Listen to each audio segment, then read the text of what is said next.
ناظرین آپ کو بتائیں چیئرمین پاکستان تحریک انصاف بیرسٹر گوہر علی خان سینٹ میں قائد حزب اختلاف سینیٹر شبلی فراز، مرکزی سیکرٹری اطلاعات رؤف حسن خیبر پختونخوا ہاؤس میں اہم پریس کانفرنس کر رہے ہیں۔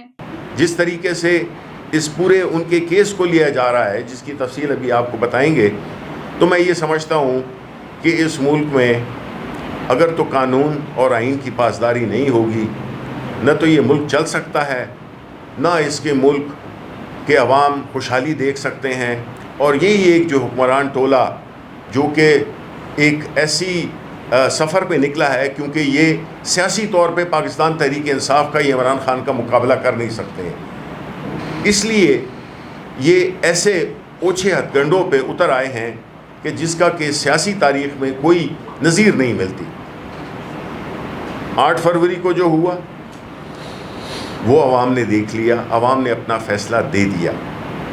اب عوام کے مینڈیٹ کی اگر کوئی عزت نہیں کرے گا اور عوام اس ملک کے سب سے بڑے سٹیک ہولڈرز اگر ان کی بات سنی نہیں جائے گی، تو آپ بتائیں کہ اس ملک میں کبھی سیاسی استحکام یا اسٹیبلٹی آ سکتی ہے؟ نہیں آ سکتی۔ اس کے ساتھ ہی میں ابو ذر نیازی کو میں دوں گا موقع کہ وہ ذرا ہمیں بتائیں اپنے جو ہمارے جو لیگل کیسز ہیں۔ ادھر ہی پڑھا ٹھیک جی، السلام علیکم۔ پہلے 2-3 ایشوز ہیں۔ سب سے پہلے آج کل آپ جیسے سب کو پتہ ہی ہے، خان صاحب کا اس وقت جیل کے اندر ایک سیکرٹ ٹرائل چل رہا ہے، القادر کیس کے میرٹس پہ تو ہم کافی دفعہ بات کر چکے ہیں کہ کیس میں کوئی میرٹ نہیں ہے، لیکن آج جو بات ہوگی، کیونکہ میں کل 6 گھنٹے اس کیس میں خان صاحب کے ساتھ تھا اور میں نے اس کیس کو بڑا باریکی سے آبزرو کیا، اور اس عدالت میں جیل کے بند کمروں میں اندھیروں میں اس وقت جتنے پروسیجرل سیف گارڈز ہیں، کانسٹیٹیوشنل سیف گارڈز ہیں، ایک ایکیوزڈ کے کرمنل جسٹس سسٹم میں جتنی اس کی پروٹیکشنز ہیں، اس کی جتنے بیہودہ طریقے سے دنیا سے چھپا کے اس کی جس طرح خلاف ورزی ہو رہی ہے، وہ ضروری میں سمجھتا ہوں کہ آپ لوگوں تک اور اس ملک کی عوام تک اور اس ملک کے جو خاص کر عدلیہ میں بڑے عہدوں پہ لوگ بیٹھے ہیں ان تک یہ بات پہنچنی چاہیے۔ اب وہاں پہ ہمارے جج صاحب ہیں ناصر جاوید رانا صاحب۔ اب ہو رہا کیا ہے، ویسے نیب کے جتنے کیسز وہ سن رہے ہیں باقی پولیٹیکل پارٹیز کے لوگوں کے، جس میں پیپلز پارٹی کے لوگ بھی ہیں، پاکستان مسلم لیگ نواز کے لوگ بھی ہیں، اور اس ملک کے بزنس ایلیٹ کے اور سرکاری افسران کے کیسز بھی ہیں، وہ جب کیس سنا جاتا ہے تو اس میں تاریخ ہوتی ہے 3 ہفتے کی، 4 ہفتے کی یا 5 ہفتے کی، اور وہ کیس چلتا بھی ہے تو آدھے گھنٹے کے لیے، 15 منٹ کے لیے، یا میکسیمم بہت زیادہ ہو جائے تو 45 منٹ کے لیے۔ لیکن جو القادر کیس ہے اس میں کوئی خاص شفقت کی جا رہی ہے پروسیکیوٹرز پہ، ایکیوزڈ پہ نہیں۔ ہم تو کہتے ہیں نا قانون میں accused is the favourite child of the law, لیکن یہاں پہ the prosecutors are the favourite child of the state and the judiciary. ہو رہا کیا ہے، ڈے ٹو ڈے ہیئرنگ ہوتی ہے اس کیس کی روز، اور یہ کیس 1 گھنٹے نہیں سنا جاتا، یہ 8 گھنٹے، 7 گھنٹے، 6 گھنٹے اس کیس کی ہیئرنگ ہوتی ہے۔ اور جب کیس ختم ہوتا ہے، نارمل پریکٹس یہ ہے جب ڈیٹ اناؤنس کی جاتی ہے تو اوپن کورٹ میں کی جاتی ہے، لیکن اس کیس کی جو ڈیٹ اناؤنس ہوتی ہے وہ جج صاحب ہیئرنگ ختم کر کے کسی کمرے میں جاتے ہیں، مجھے نہیں پتا وہاں کس سے ملتے ہیں، کہ کیا بات کرتے ہیں، یا اکیلے بیٹھ کے کوئی میڈیٹیشن کرتے ہیں، وہ سوچتے ہیں کہ میں نے کیا تاریخ دینی ہے، پھر وہاں سے ہمیں تاریخ آتی ہے کہ جی کل آپ دوبارہ آ جائیں۔ یہ اوپن کورٹ کا جو کانسیپٹ ہے اس ملک کے آرٹیکل 9 میں عدالتیں بار بار کہہ چکی ہیں، اس کی بالکل پیٹنٹ وائلیشن سراسر جو ہے اس کی نفی ہے۔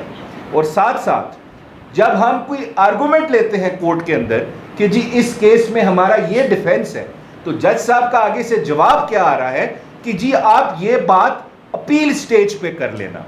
اب اس سے میں کیا اخذ کروں, what can I infer from this؟ وہ یہ ہے کہ جج صاحب نے مائنڈ بنا لیا ہے کہ میں اپیل میں جاؤں گا, اور اپیل میں تو میں تب جاؤں گا جب خان صاحب کو سزا ہوگی. دیٹ مینس کہ جج صاحب مائنڈ بنا چکے ہیں کہ وہ خان صاحب کو سزا دیں گے. تو ہم نے آج درخواست بھی موو کی ہے کہ ناصر جاوید رانا صاحب is disqualified to hear this case any more because he has spoken his mind. وہ اپنا فیصلہ دے چکے ہیں کہ وہ خان صاحب کو کنوکٹ کریں گے. ایک تو ان کی باتوں سے, ان کے کانڈکٹ سے, اور جس طرح وہ کیس چلا رہے ہیں. مقصد نظر آ رہا ہے یہ تو توشہ خانہ ریپیٹ ہوگا, یہ عدت کیس ریپیٹ ہوگا. ریاست کی مشینری پوری استعمال کی جا رہی ہے پردوں کے پیچھے. میں بار بار کہتا ہوں, انگلش فلاسفر جیرمی بینتھن کہتا تھا جتنے شیطانی کام ہوتے ہیں, سنسٹر پلانز ہوتے ہیں, وہ ہمیشہ پردے کے پیچھے ہوتے ہیں. اوپننس آتی ہے تو شفافیت آتی ہے, اکاؤنٹیبلٹی آتی ہے. یہ چھپا کے ایک اور سزا لکھا جا چکا ہے میری نظر میں فیصلہ, صرف اس کو انہوں نے ارسال کرنا اور تھمانا ہے ہمارے ہاتھ میں, کیونکہ وہ کہتے ہیں اپیل میں جا کے آرگومنٹ لیں.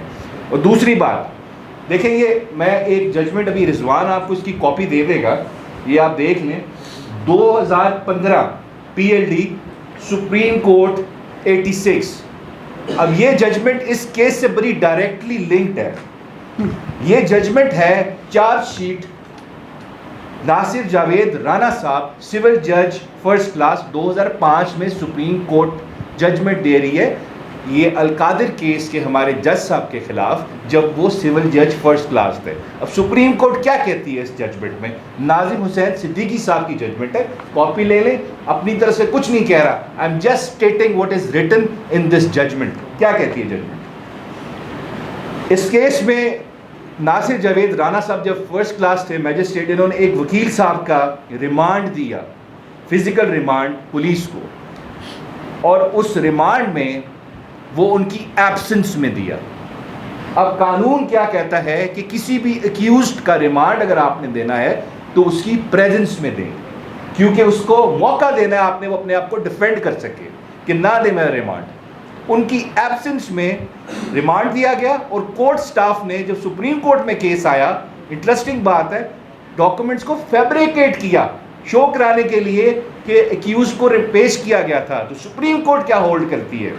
سپریم کورٹ کہتی ہے دا میجسٹریٹ, مطلب کہ ناصر Javed Rana Sahab in current circumstances had directly misconducted himself, کہ انہوں نے مس کانڈکٹ کے مرتکب ہوئے ہیں جج صاحب, اور انہوں نے جپٹائز کی ہے سینکٹیٹی آف دا کورٹ, کہ عدالت کی حرمت کو تباہ و برباد کیا ہے ان جج صاحب نے.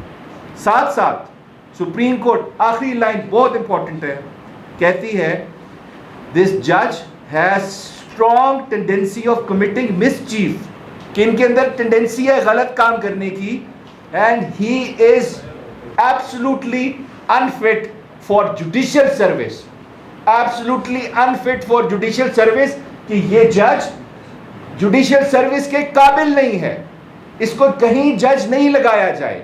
لیکن کیونکہ عمران خان کو سزا دینی ہے تو ہمیں ججز بھی ایسے ہی ملتے ہیں, ہمیں اسپیشل ججز ڈھونڈے جاتے ہیں پورے پاکستان میں, ان کو پھر لگایا جاتا ہے. ہمایوں دلاور سے سٹارٹ کر رہے ہیں, عبدالحسنات سے سٹارٹ کریں, اب ہمیں تیسرا جج دے دیا گیا ہے جو مائنڈ بنا کے آئے کہ جی آپ نے فیصلہ دینا ہے بند کمروں کے اندر. اور ہم اس وجہ سے کہہ رہے ہیں یہ جج صاحب کے خلاف سپریم کورٹ کی رپورٹڈ ججمنٹ ہے, یہ فٹ نہیں ہے, ان کو اپنے آپ کو اس کیس سے علیحدہ کرنا چاہیے. اگر یہ نہیں کر رہے تو ہم آج ہائی کورٹ میں موو کر رہے ہیں ان کو اس کیس سے ہٹانے کے لیے. یہ بات. اور دوسری بات, لاسٹ بات ہے, بس میں ختم کروں گا. ابھی جج ایمنسٹی انٹرنیشنل کی ایک رپورٹ آئی ہے 11 سپٹمبر کو. اس میں ایمنسٹی انٹرنیشنل آپ کو پتہ ہے پوری دنیا کا ایک واچ ڈاگ ہے جو آبزرو کرتا ہے کہ ہیومن رائٹس کی وائلیشنز, خاص کر جو یونائٹڈ نیشنز کی ڈکلریشن آن ہیومن رائٹس ہے اور باقی انٹرنیشنل ہیومن رائٹس کے انسٹرومنٹس ہے, کیا اس کی کہیں وائلیشن ہو رہی ہے کہ نہیں ہو رہی, پھر اس پہ وہ رپورٹ دیتے ہیں. اور یہ پوری دنیا اس کو سب سے معتبر ادارہ مانتی ہے نان گورنمنٹل. اب ہوا کیا, انہوں نے 11 سپٹمبر کو کہا 3 آبزرویشنز ہیں کی فائنڈنگز ہیں بلکہ, the authorities in Pakistan must immediately release Imran Khan صاحب. ڈیٹینشن مطلب کہ خان صاحب کی جو قید ہے آف عمران خان صاحب از آربٹری اینڈ انلیگل, غیر قانونی ہے یہ, بغیر کسی طریقہ کار کے ان کو قید کیا گیا, بغیر کسی قانون کے آئین پہ عمل کر کے. اور یہاں پہ ان کے کیسز میں پری ٹرائل وائلیشنز ہوئی ہیں, ڈیورنگ ٹرائل وائلیشنز ہوئی ہیں, ان کو فیئر ٹرائل کا موقع نہیں دیا گیا. یہ سارے کیسز ان پہ جو بنے ہیں یہ پولیٹیکل کنسیڈریشنز, ایکسٹرینیس کنسیڈریشنز اور اسٹیٹ کی پاور کو مس یوز کر کے بنائے گئے ہیں. یہ پہلے میں راؤف صاحب کے ساتھ 2 پریس کانفرنسز کر چکا ہوں, یہ پہلی دفعہ نہیں ہو رہا. آپ کو انٹرنیشنل سطح پہ آپ کی بےعزتی ہو رہی ہے کہ آپ نے دنیا کے قانون اور پاکستان کے قانون کا مذاق بنایا ہوا ہے. یہ پہلے آپ کے خلاف UN ورکنگ گروپ کی بھی فائنڈنگ آئی ہے, 2 مہینے پہلے آئی ہے, وہ بھی یہی بات کرتے تھے آپ نے غیر قانونی عمران خان کو پکڑا ہے, ان کو امیڈیٹلی ریلیز کریں, ان کے سارے ہیومن رائٹس کی آپ نے وائلیشن کی ہے. اس سے پہلے United States departments of bureau جو ہے ان کا 2023 کی ان کی رپورٹ آئی ہے, یہی فائنڈنگز ہیں. آپ کو کیا سمجھتے ہیں آپ نارتھ کوریا ہیں, آپ کو لگتا ہے آپ کوئی تھرڈ ورلڈ کینیا ہے, وہ ویسا ملک ہے. آپ کی انٹرنیشنل آبلیگیشنز ہیں, آپ کا آئین کہتا ہے کہ انٹرنیشنل لا آپ پہ بائنڈنگ ہوگا, آپ ریٹیفائی کریں گے جب کوئی ٹریٹی, تو وہ آپ نے اس کو اپنے ملک کا قانون ہی سمجھنا ہے. آپ جی بالکل ہاؤس آف ریپرزینٹیٹیو کی طرف سے فائنڈنگ آئی, تو پوری دنیا آپ کو بنانا ریپبلک سمجھ رہی ہے. آپ ایگزامپلس دیتے ہیں یہاں پہ افریقن ملکوں کے جب ڈیفینڈ کرتے ہیں انٹرنیٹ کا بین, آپ کیوں نہیں ایگزامپل دیتے کہ جی برطانیہ میں کیا ہوتا ہے, آپ یہ ایگزامپل کیوں نہیں دیتے امریکہ میں کیا ہوتا ہے یا اسکینڈینیوین ممالک میں کیا ہوتا ہے. آپ کا ڈیفینس ہے جی افریقہ میں یہ ہو رہا ہے, جی کینیا میں بھی تو یہی ہوتا ہے. کیا آپ کا ماڈل کیا ہم نے کینیا بننا ہے, افریقہ بننا ہے, کیا ہم نے صدام حسین کا عراق بننا ہے؟ ہم نے نہیں بننا, ہم نے ایک فلاحی جمہوریت بننا ہے جہاں پہ ہیومن رائٹس کی پروٹیکشن ہوگی, جہاں پہ لوگوں کی عزت ہوگی, لوگوں کے گھروں میں نہیں گھسیں گے آپ, لوگوں کو فیئر ٹرائل ملے گا. تو اس وجہ سے خدا کا خوف کریں. دنیا آپ پہ ہنس رہی ہے, آپ کہتے ہیں ہمیں IMF پھر پیسے نہیں دیتا, ہم پہ کوئی ٹرسٹ نہیں کرتا. آپ اس طرح کی حرکتیں کریں گے تو کہاں پولیٹیکل اسٹیبلٹی آئے گی آپ کے ملک کے اندر؟ تو اس وجہ سے ایک شخص کو آپ نے بے گناہ قید رکھا ہوا ہے.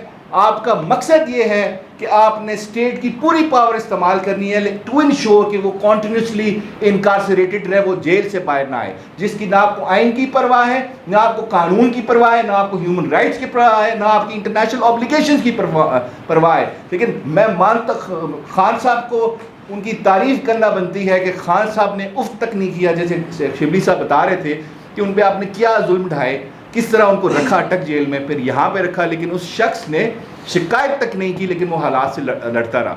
ایک شبلی صاحب سے اجازت دوں گا, مجھے احمد فراز صاحب کا اس چیز پہ وہ ایک شعر یاد آ گیا کہ وہ خان صاحب دیکھیں, میں کہتا ہوں وہ شکایت نہیں کرتے ان کے ساتھ جتنا ظلم ہوا, لیکن ساتھ وہ 50 روپے کے اسٹامپ پیپر والے لیڈرز ہوتے تھے, پل پل کی خبر آتی تھی پلیٹلیٹس اتنے گر گئے ہمیں ملک سے باہر بھیجیں. وہ احمد فراز صاحب نے بڑی پیاری بات کی تھی, ہم کے دکھ اوڑھ کے خلوت میں پڑے رہتے ہیں, ہم کے دکھ اوڑھ کے خلوت میں پڑے رہتے ہیں, ہم بازار میں زخموں کی نمائش نہیں کی. ہم نے خان صاحب نے نمائش نہیں کی, لیکن بڑے زخم اگر کسی دن وہ بتانے پہ آئے تو میرے خیال سے آپ کا اور کیا کہتے ہیں وہ یہاں پہ بڑے خوفناک قسم کے انکشاف ہو سکتے ہیں. لیکن وہ شخص ہے, وہ برداشت کر رہے ہیں, لیکن اتنا ظلم نہ کریں کہ اس کی عوام ہی آپ کو پھر جواب دہ کرنا شروع کر دیں. شکریہ جی, بہت بہت شکریہ. Thank you.